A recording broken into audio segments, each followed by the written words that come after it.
করি, আপনি আওয়ামী লীগ সরকারের মন্ত্রী ছিলেন। সেই সময় আওয়ামী লীগ সরকারের থেকে আপনার শেখ হাসিনা, আমরা যদি এইভাবে বলি যে আপনার মন্ত্রিত্ব কেড়ে নেন, দল থেকে বাদ দেন এবং আপনাকে আসলে কারাগারেও যেতে হয়।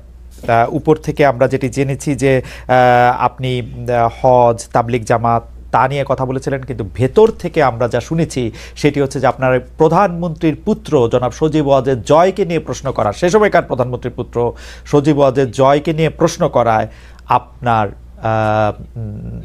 আমি এটাকে পরিণতি বলবো না, আপনাকে এই ঘটনার মধ্যে দিয়ে যেতে হয়েছিল। আপনি কি এই বিষয়ে কিছু বলবেন?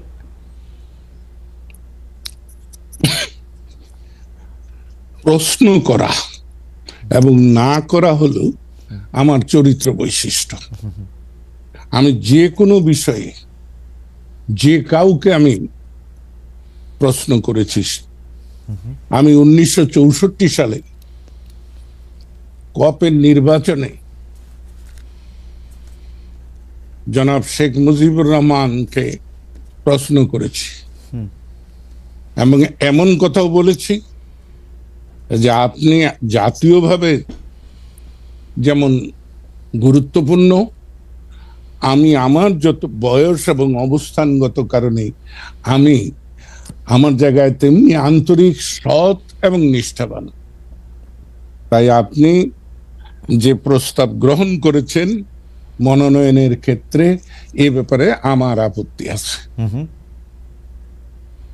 তাই আমি আপনাকে যেটা বলবো,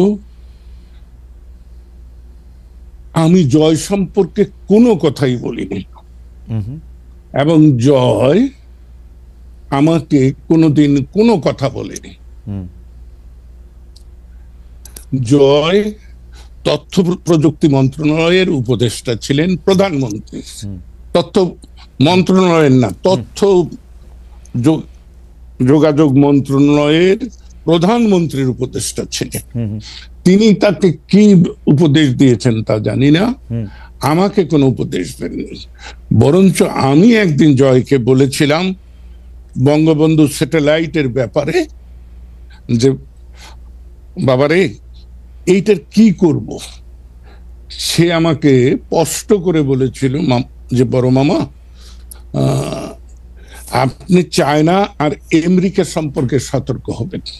ওকে, চায়নাদের যে জিনিসটা দেবে সেটা নিশ্চয়তা নেই, আর আমেরিকা 10 টাকার জিনিস 10,000 টাকা দাম ধরে বসবে। আপনি রাশিয়া, ফ্রান্সের এই দুই জায়গাটা বিবেচনা করতে পারেন। এই আমার 6 মাসের তথ্য প্রযুক্তি মন্ত্রণালয়ের একমাত্র জয়ের সঙ্গে কথা।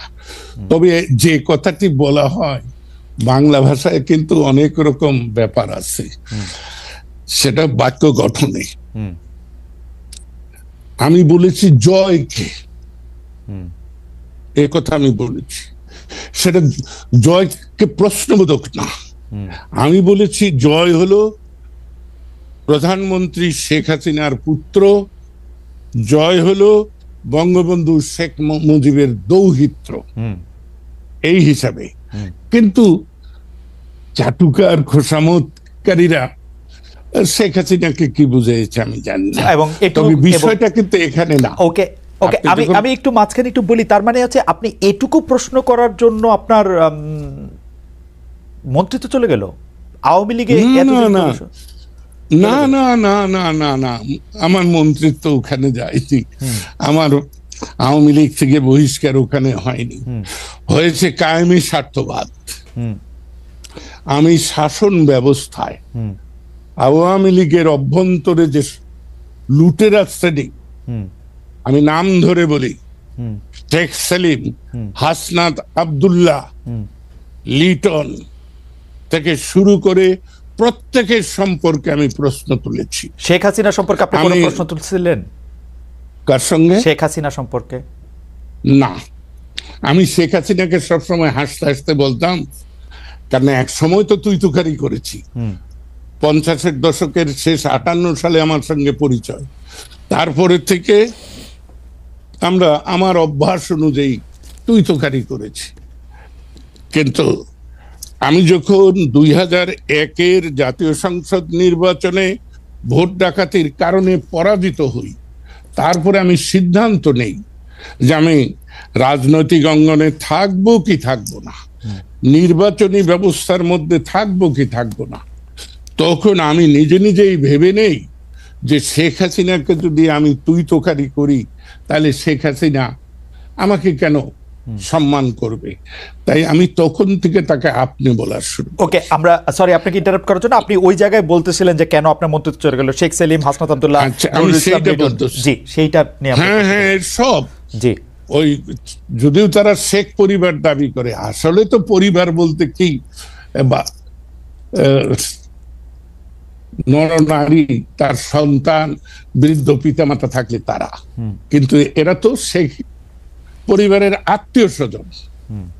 এদের লুণ্ঠনের বিরুদ্ধে, অর্থ পাচারের বিরুদ্ধে আমার বক্তব্য ছিল যে আমরা যে ছদফা আন্দোলন স্বায়ত্তশাসনের দাবি করেছি, সেটা হলো এইরকম যে পূর্ব পাকিস্তানের অর্থ পশ্চিম পাকিস্তানে চলে যাচ্ছে, সেটা আর ফেরত আসছে না। আমরা তো একই কাজ করছি আওয়ামী লীগ রাষ্ট্র ক্ষমতায় এসে। সেটা কি? যে আমরা দেশের সম্পদ, দেশের অর্থ বিদেশে পাচার করছি। আমার এখানে একটা ছোট্ট প্রশ্ন আসে। আপনি যাদের কথা বলছেন যে শেখ সেলিম, হাসনাত আব্দুল্লাহ, জনাব লিটন, তারা আসলে রাইটলি আপনি পয়েন্ট আউট করছেন যে তারা বিভিন্ন ধরনের লুটপাটে অংশ নিচ্ছে এবং আপনি সেটা নিয়ে প্রশ্ন তুলেছেন, কিন্তু আপনার কাছে কখনো মনে হয় নাই শেখ হাসিনার ডাইরেক্ট ব্লেসিং না থাকলে, ডাইরেক্ট অংশগ্রহণ না থাকলে তাদের পক্ষে কোনোদিন এই লুটপাট করা সম্ভব না? এটা কি বললেন, এটা কি বললেন খালেদ? আপনার যদি ইচ্ছা না থাকতো তাহলে আমি কি আপনার সঙ্গে এই মুখোমুখি সাক্ষাৎকার দিতে পারি? না, না। এবং আপনার ইচ্ছা না থাকলেও, আপনার ইচ্ছা না থাকলেও সেটা শেখ হাসিনার যদি ব্লেসিং নয়, শুধু ব্লেসিং তো ছিলই, তার একান্ত সম্মতি ছিল, রাইট। এবং এই ব্যাপারে আমি ছেলেটিকে পছন্দ করি আর না করি,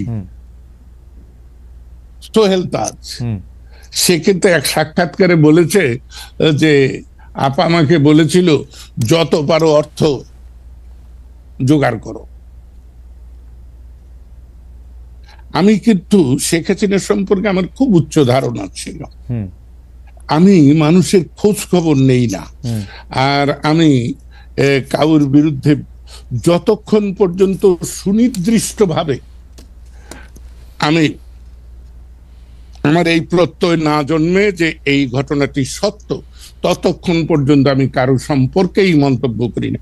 আমি কারো বিরুদ্ধে বলি না, সব সময় বলি যে আমি অমুকের সম্পর্কে, অমুকের বিষয়ে মতামত দিচ্ছি। তো আপনাকে বলি যে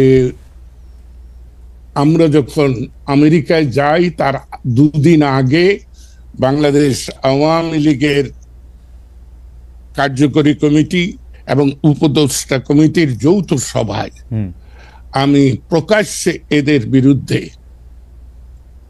অভিযোগ উত্থাপন করেছিলাম।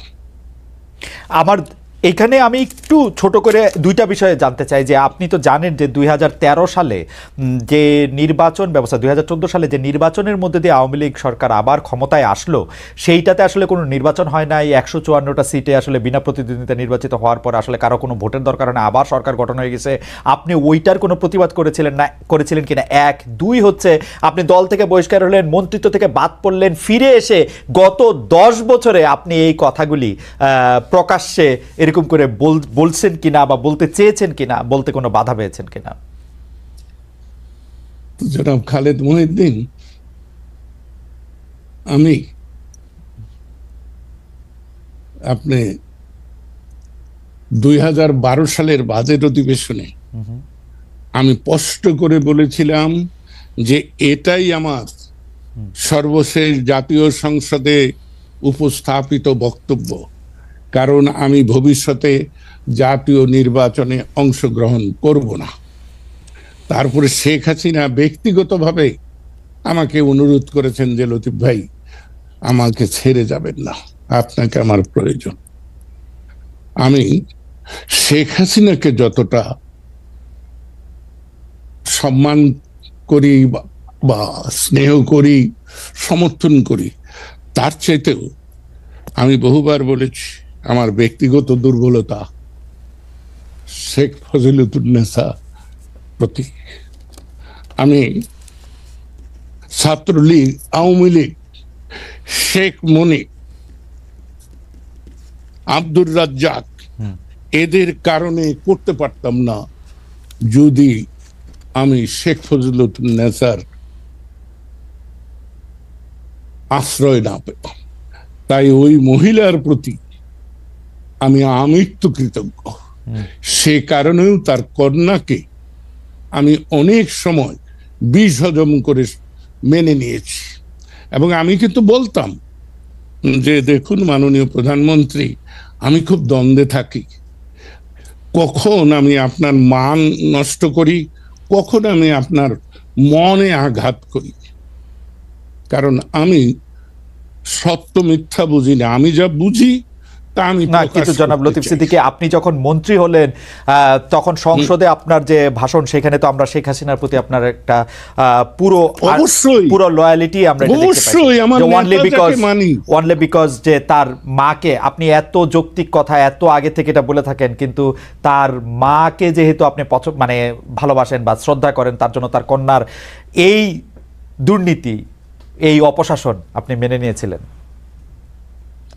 হ্যাঁ, আমি একার অকপটে স্বীকার করব, সেজন্য আমি অনুতপ্ত, আমার লজ্জা নেই। কিন্তু আপনাকে আমি বলি, আমি যেদিন জাতীয় সংসদ থেকে পদত্যাগ করি, আপনি অনুগ্রহ করে আমার সেদিনের বক্তৃতাটা যদি শোনেন, তাহলে দেখবেন যে আমি কি কি বলেছি। না, তখন তো আপনি মানে আপনি আমার ধৃষ্টতা ক্ষমা করবেন, কিন্তু তখন তো আপনার পলিটিকে মানে আপনি বুঝে গেছেন যে এই আওয়ামী লীগ থেকে আপনি আর কি পাবেন।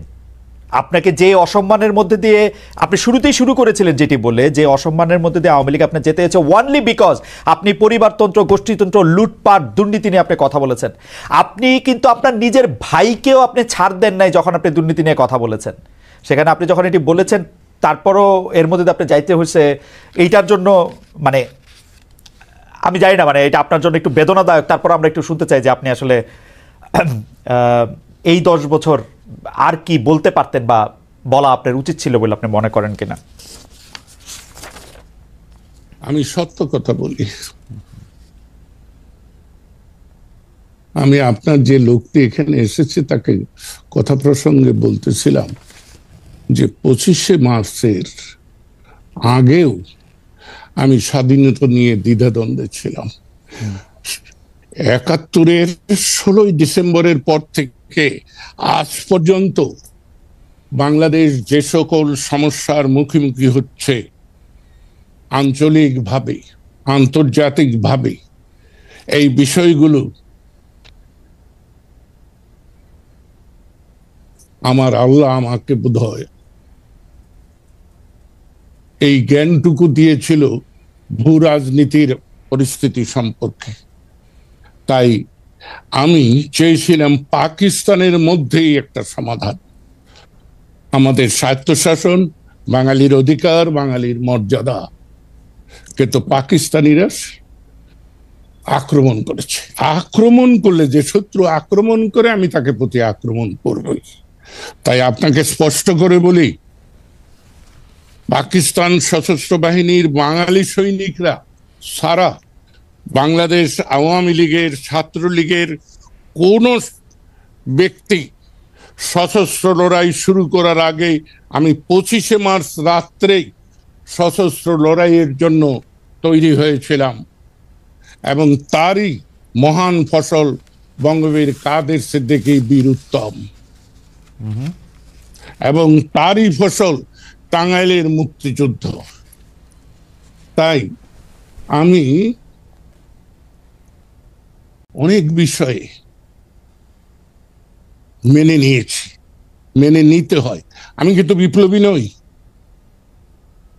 আমি কিন্তু অসামাজিক নই, আমি একজন পারিবারিক মানুষ। তাই পারিবারিক শান্তি স্বস্তি জন্য আমি অনেক সময় বিষ হজম করি। তেমনি দল করতে হলে দলের মধ্যে বিভিন্ন স্বার্থের সংঘাত হবে, বিভিন্ন সুযোগ সুবিধার লোকরা থাকবে, তাদের সাথে মানিয়ে চলতে পারাটাই কিন্তু দল না, করা। কিন্তু কিন্তু কিন্তু কিন্তু জনাব লতিফ সিদ্দিকী, আমি আপনার থেকে অনেক কনিষ্ঠ বয়সে, বুদ্ধিতে, বিবেচনায়, উচ্চতায়, ওজনে, সব কিছুতেই আমি আপনার থেকে অনেক ছোট হিসেবে আমি আপনাকে প্রশ্ন করতে চাই। দেশ ধ্বংস হয়ে যাচ্ছিল, 3টা টার্ম ধরে কোনো ইলেকশন সেইভাবে হয় নাই, মানুষজন চুরি করে ভোট দিছে, যারা ভোট দিতে চাইছে তারা ভোট দিতে পারে নাই, দুর্নীতির পর দুর্নীতি হয়েছে, দানবীয় একটা পরিস্থিতি সৃষ্টি হয়েছে, সবগুলি ধ্বংস হয়েছে। আপনি শুধু মানায় নেওয়ার জন্য, শুধু পরিবারের প্রতি ইয়ার জন্য আপনি এটা মেনে নিলেন? আপনাকে কি হ্যাঁ জি না জনাব, জি জি না,